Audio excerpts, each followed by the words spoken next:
আলতা পায়ে আলতো ছোঁয়ায় পথ চলো প্রিয়া যে আমার।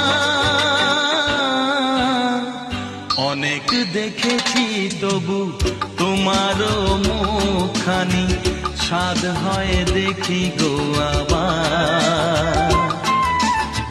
তোমার মতন এত অপরূপ সুন্দর কাউকে তো দেখিনি গো প্রিয়তমা।